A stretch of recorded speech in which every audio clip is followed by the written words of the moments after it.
Até esse ponto, nós estudamos dois casos particulares dessa figura que nós chamamos de polígono. Mas o que seriam os polígonos? Agora generalizando para outros casos mais gerais, que não só os triângulos e os quadriláteros. Nós chamamos de polígono a reunião fechada de três ou mais segmentos consecutivos não colineares. Então eu peguei aqui três ou mais segmentos de reta, sendo que 3 e 4 vão formar três os triângulos e 4 os quadriláteros respectivamente, e a partir daí eu posso formar diversos outros tipos de polígonos com mais lados do que 3 ou 4. E em todos os polígonos eles vão possuir alguns elementos em comum, que são os lados, no caso do os lados do caso para esse polígono aqui, eu teria, por exemplo, os lados AB, os lados BC, lado CD, DE, EF e o AF. Esses seriam os lados desse polígono aqui, que seriam esses segmentos de reta que eu estou reunindo, consecutivos, que eu estou reunindo para formar o polígono. Ele possui os ângulos internos, o ângulo A, o ângulo B, vou colocar só o ângulo de referência, o vértice de referência ali, C, D, E e o F. No caso aqui seria, para ficar mais exato, teria que botar AF, ABC, o BCD, D, o CDE, DEF, EFA, FAB. Esses seriam os ângulos exatamente, para eu não confundir com os externos. Mas esse polígono aí vai possuir ângulos internos, que são esses ângulos que estão por dentro aqui, adjacentes a cada um dos vértices. Ele vai possuir, óbvio, os vértices A, B, C, D, E e F. Então, A são os pontos A, B, C, D, E, F. Esses são os vértices. E ele vai possuir diagonais. No caso dos triângulos, o triângulo é o único polígono que não possuiria diagonais, mas aí eles vão possuir o que a gente chama de sevianas, que, que não vem ao caso aqui. Não vamos estudar sevianas, nós estudamos elas quando nós estamos olhando para um triângulo. E para os outros polígonos nós estudamos as diagonais. Até teria como definir seviana para os outros polígonos, só que elas não são tão representativas e vão nos gerar resultados tão importantes quanto elas geram nos triângulos, como é o caso da mediana, da altura e da bissetriz lá nos triângulos. Então aqui eu tenho esse polígono e ele vai possuir aqui diversas diagonais. No caso ele possui uma diagonal AE ligando o vértice AE, uma diagonal AD, uma diagonal AC, e são essas diagonais que ele vai possuir. Se você observar mais na frente, nós vamos querer demonstrar um resultado que é como calcular o número total de diagonais que um polígono pode ter. Essas aqui são as diagonais que partem do vértice A. Só que, por exemplo, do vértice F eu consigo gerar outros tipos de diagonais que tem a ver com essa definição de diagonal. O que é uma diagonal propriamente dito num polígono? Uma diagonal é qualquer segmento que liga dois vértices do polígono e que não formam os lados desse polígono. No caso, ela vai ligar cada vértice a um vértice não adjacente a ele, né? Aqui, por exemplo, o A. Eu tenho o vértice F e o vértice B. Esses dois vértices vão formar lados do polígono. A ligação do A com qualquer um dos outros outros vértices que o polígono possui vai formar diagonal. Então aqui o vértice B, eu tenho aqui o vértice A e o vértice C, que são adjacentes a ele, que formam os lados AB e BC. Qualquer outra ligação com o B, tipo BD, BE e BF, vai formar diagonais. Então aqui são várias diagonais, eu peguei as do vértice A como exemplo, as que partem de A como exemplo, que são as diagonais AE, AD e a C, mas elas não são as únicas. Vamos lembrar disso. Para cada vértice eu tenho, nesse caso aqui, 3 diagonais. Os polígonos eles podem ser do tipo côncavo ou convexo e os polígonos côncavos são esses polígonos que possuem essa reentrância, eles possuem essa concavidade aqui e vai gerar essa característica de ser o que a gente chama de polígonos côncavos. Os polígonos côncavos eles não são muito estudados dentro da geometria para o ensino médio, de um modo geral.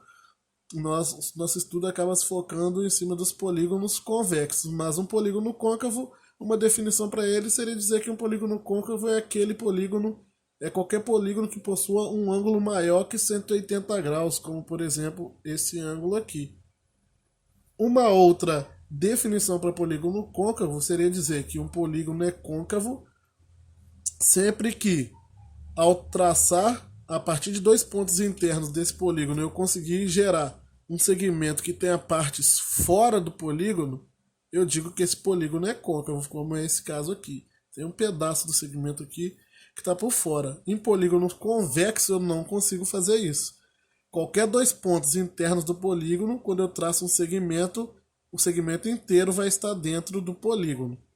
E usando a definição de ângulo, eu diria que um polígono convexo são os polígonos que não possuem ângulos maiores que 180. Com relação à nomenclatura, eu sempre vou nomear os polígonos de acordo com os números de lado que ele possui. No caso, triângulo 3 lados, quadrilátero 4 lados, óbvio. 5 lados é o pentágono, 6 lados hexágono, 8 lados octógono, se eu tivesse o 7 aqui heptágono. O 9 seria o eneágono, o 10 decágono, o 12 dodecágono e por aí vai. Esses nomes você acaba gravando ele de acordo com o que você vai usando isso em problemas, em exercícios e por aí vai. E para polígonos eu começo também a pensar em resultados que eu posso gerar ao observar essas figuras.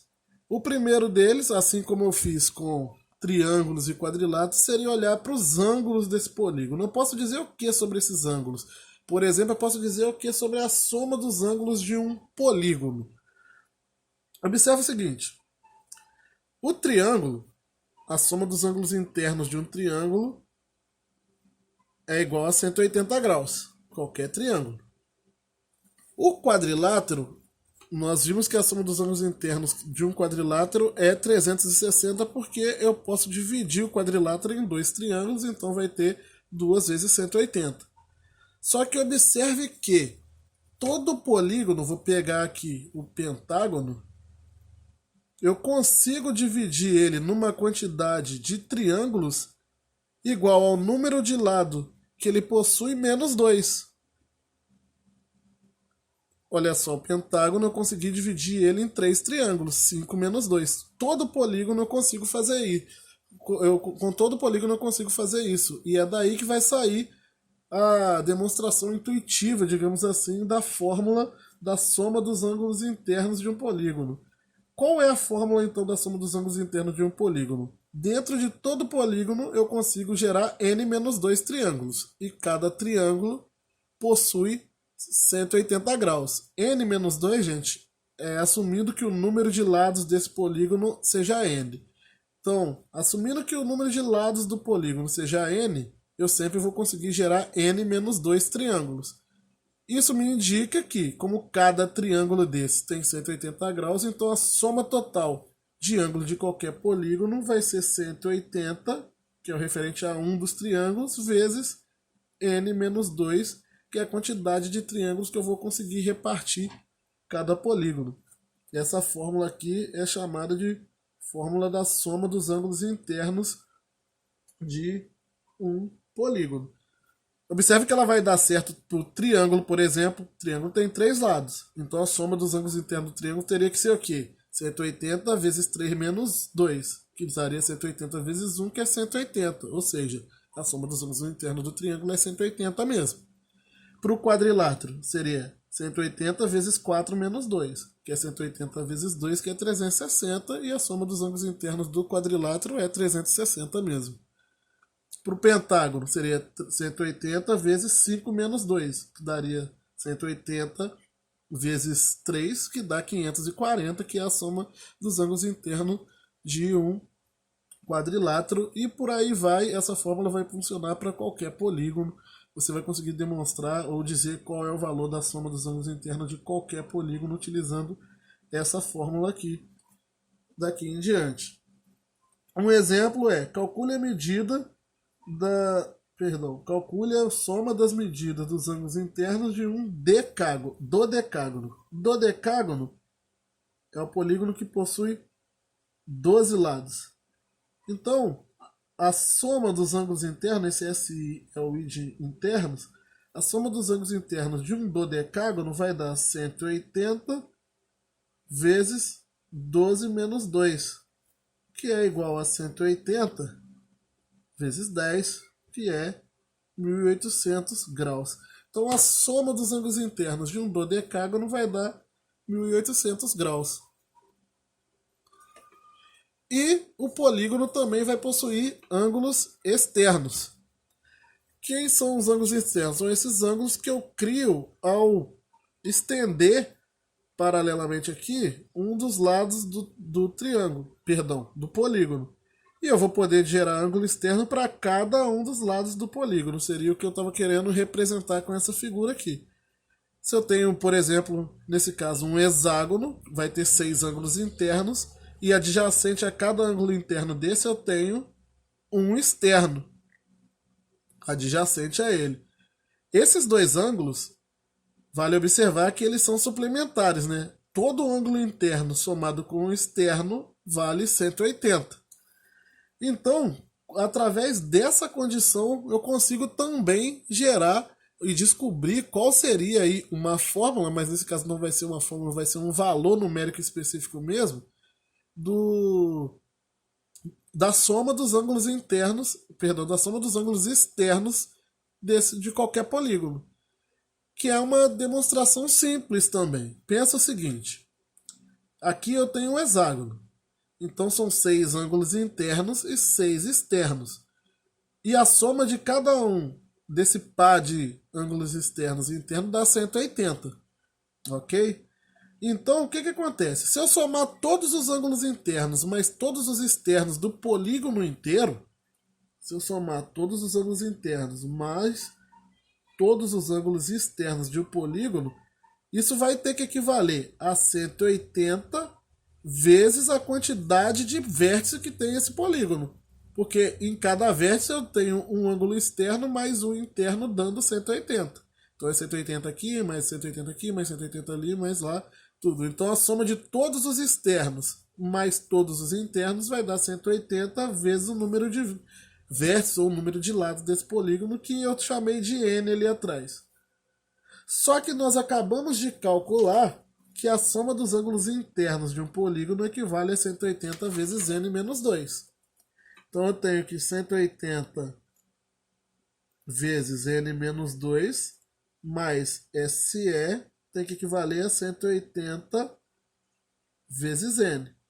Aplicando o distributivo aqui, 180N menos 360 tem que ser igual a 180N.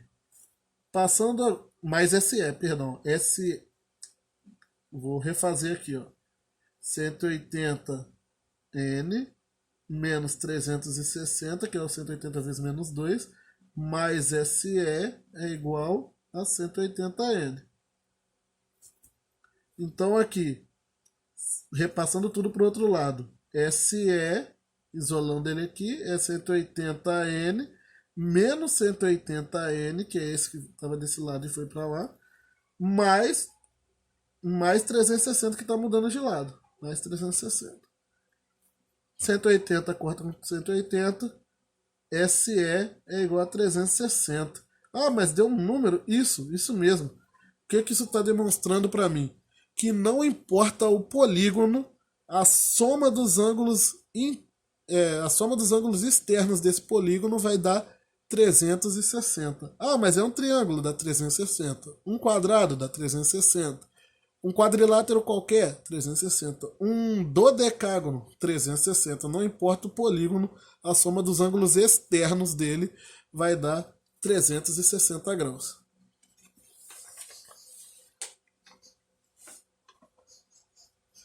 Um último resultado para colocar nessa aula seria o do número de diagonais que um polígono pode gerar, que eu posso encontrar dentro de um polígono. Vamos observar, por exemplo, esse pentágono aqui abaixo. Quantas diagonais eu posso gerar? Observa que para cada vértice eu consigo traçar duas diagonais para o pentágono. Que é referente a quê? É referente aos dois lados aos quais o pentágono, perdão, que é referente aos dois vértices, ao qual esse vértice que eu estou pegando como referência não é adjacente. O que está acontecendo para ser mais exato? De cada vértice parte um número de diagonais referente ao número de lados que o polígono possui, menos 3. Por quê? Ele não forma diagonal com ele mesmo e nem com nenhum desses dois vértices adjacentes dele, mas ele vai formar diagonal com qualquer um dos outros vértices que o polígono venha a possuir. Voltando aqui no exemplo do hexágono que eu estava lá atrás. Se eu pegar esse vértice aqui desse hexágono, eu vou conseguir formar diagonal para cada vértice, eu vou conseguir sair com 3 diagonais aqui. Por que isso acontece? Porque ele vai formar diagonal com todo mundo que não seja ele mesmo e os dois adjacentes aqui que ele está formando lados. Por isso que o número de diagonais de um polígono ele vai equivaler à quantidade de vértices que ele possui vezes a quantidade de diagonais que sai de cada vértice. Como ele possui n vértices, vai ser n vezes n menos 3, porque de cada vértice saem n menos 3 diagonais, que são todas as diagonais, são todos os vértices que o polígono possui, menos os 3, ele mesmo e os dois adjacentes. Só que você tem que perceber que cada diagonal ela é referente a dois vértices. Eu posso considerar ela como sendo uma diagonal desse vértice ou voltando desse vértice. Então, se eu simplesmente multiplicar sem fazer mais nada aqui, eu vou estar contando essa diagonal, por exemplo, 2 vezes. Na verdade, eu vou estar contando cada diagonal do polígono 2 vezes se eu só pegar simplesmente n vezes n menos 3. De novo, n por quê? Porque são n vértices. Eu aqui usei o pentágono como referência. Seria o n para o pentágono seria 5. Mas ele tem n vértices e de cada um desses vértices saem n menos 3 diagonais, que é a quantidade de vértices que ele possui menos os 3 que ele não forma diagonal para cada vértice. Só que se eu simplesmente multiplicar, eu estou somando todas as diagonais 2 vezes. Para consertar essa fórmula, eu simplesmente venho aqui e divido por 2 a fórmula. Então, isso aqui é a relação que vai me dar o número de diagonais de um polígono qualquer. Um exemplo pede para calcular o número de diagonais de um decágono. Então, o número de diagonais de um decágono vai ser 10, que multiplica 10 menos 3 sobre 2. Então, o número de diagonais de um decágono vai ser 10, que multiplica 7 sobre 2, dá 70 sobre 2, que é 35.